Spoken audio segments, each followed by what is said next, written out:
Okay, guys, it's been a while since I did an aquaponics video, but I'll explain all that. Um, I said what we're going to work on is the lighting. So last time I had my big board already up and I had my light strips in. Um, but when I ordered the light strips, I searched on eBay and watched YouTube. So came to the conclusion that 5630s were the best light strip to get. So I ordered them in. And when they came in, they they came uh, they came like this. They just had one wire on one end, and then no wire on the other end. So then I tried to buy clips from the same company, and they said, "Well, we don't make clips. Do you have a soldering iron?" So I kind of, my usual freak out. Um, Said, well, I don't want to sit there with a soldering iron. I just want to clip them together. Blah blah blah. You shouldn't sell a product that is incomplete because all the other companies you can buy clips. So I bought some clips from another company. They came in. They're 10 millimeter. These are like 11.2 or something, or 11.5. So they don't work. So anyway, call back the company. And they said, well, if you order 10 more strips, we'll send you a bunch of connectors for free. And I said, well, I need like 100 of them. And so they did. So problem solved. And it worked out good for me in that way, and probably a little overreaction because the clips aren't really necessary. So when they sent me my new strips, they also sent me these aluminum channels with them, which I thought was nice. That didn't come with it, so they went far. They went beyond what they needed to do for me for customer service. This coming from China, you know, we used to have the same thing here in Canada, but customer service doesn't really count with anything here. So did some more reading, or some more YouTubing, I should say, and I found a video there, and next one I'll figure out who he is again there, and I'll give him credits on my next lighting video. So the problem, he said, was when you connect all these strips together, the first strip draws about 75% of the power, and then it diminishes each strip after that. So I plugged them in, and what I have here is actually a 12 volt regulated power supply. This is for a camera system. So if you got any comments on this, I think it's pretty good. And I kind of did some quick math, so I should be able to hook up about 50 strips to this. So what this guy suggested was that you wire each one of them individually.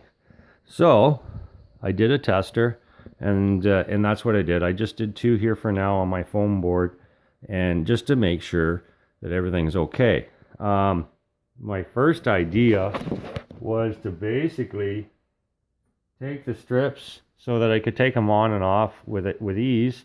And I just thought, well, you know what? I'll silicone some staples to the backs of them and just kind of push them on the board, which worked, except these strips actually have quite a bit of heat on the back of them. So they get rather hot. So I'm like, okay, well then these aluminum channels are necessary, right? But they need good airflow. So I only got whatever. I got like 10 of them. So being cheap, and on top of that, wanting to get good airflow, I thought I'd just make 2-inch. I cut them 2 inches and just make a top and a bottom piece. And as you see, it gives me quite a, if you can see that, it gives me about 1/2 inch of space, or close to it, between my board and that.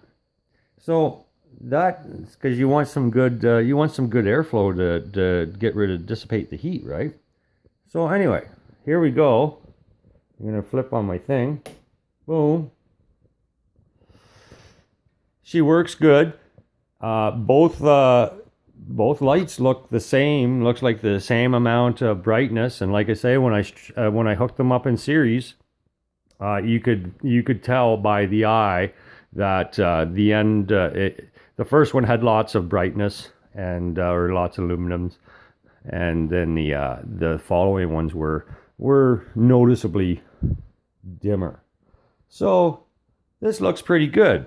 I hooked it up last night and let it sit, see what's going to happen, because I really never let this power supply sit with these lights for a long time. I want to see what would happen, and you know, whether my wires are going to get hot, or, you know, I'm not much of an electrician. So anyway, so it seems to be working pretty good. So I got these strips here, just 2 of them, and I'm going to do the same thing right across the board. Now, keeping in mind this wire, I had, you know, I collect stuff, so I always have stuff. You know, it's quite a bit of money if you want to buy a big spool of wire, because you're going to need quite a bit of wire. It is time consuming. A lot easier just to solder them and pluck them together, but you're not getting the full efficiency of the lights. So anyway, that's where I'm at this stage, and that's my suggestion, is to hook up each individual light strip on its own, wire it in, you know. So when I'm done, these connectors should have, you know, a whack of wires, and I just twist them together and then put them on the terminals. So doing that, I think you're going to get the full efficiency of the lights, and that's what we want, right?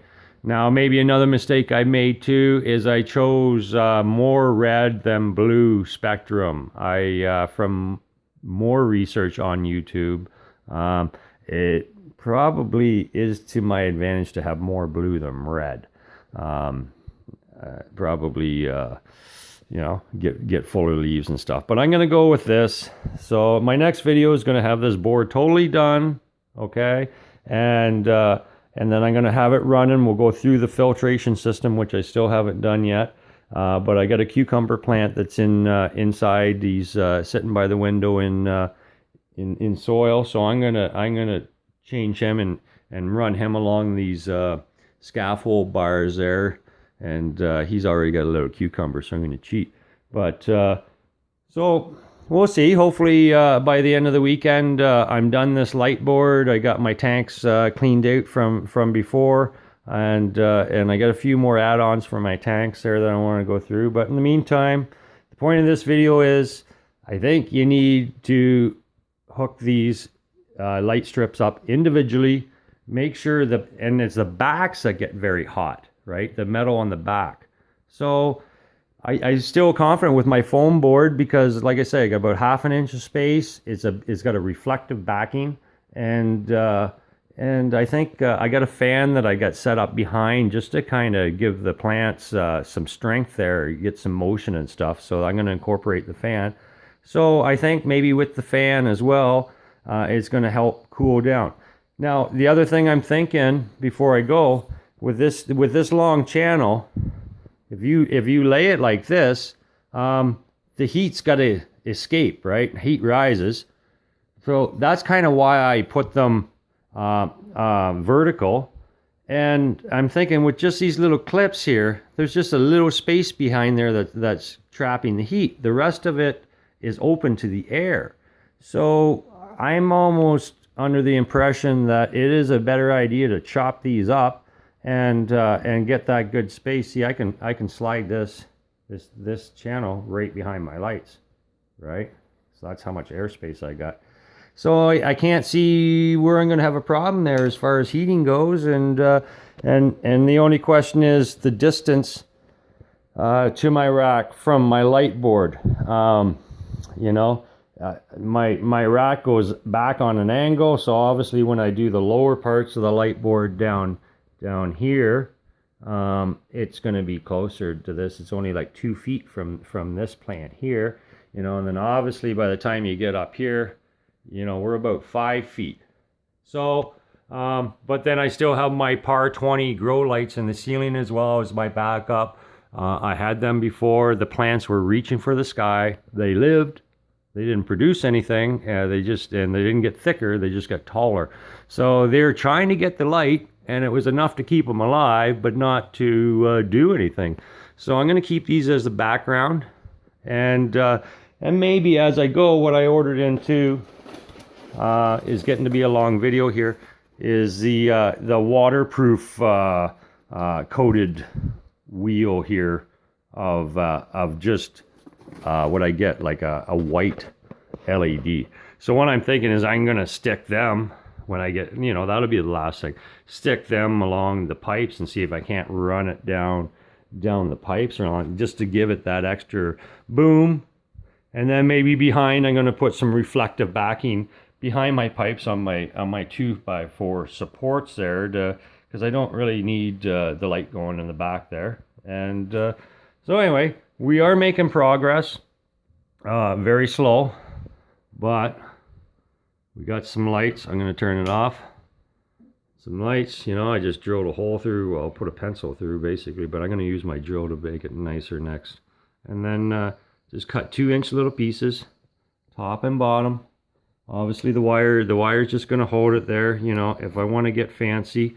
Oh, and I attached these. I went to Canadian Tire and I bought just Velcro pads.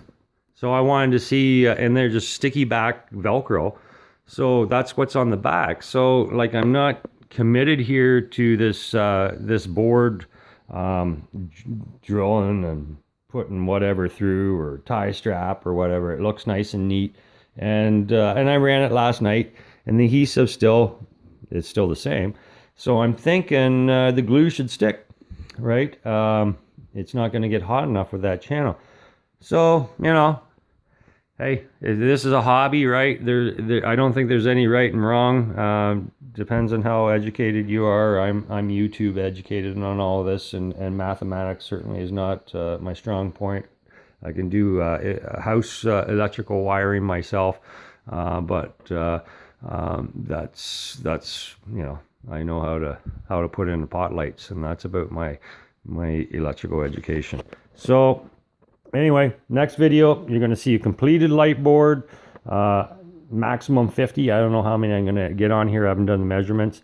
And you're going to see the system operating. That's my next goal. So hopefully by next week, I'll get back in action.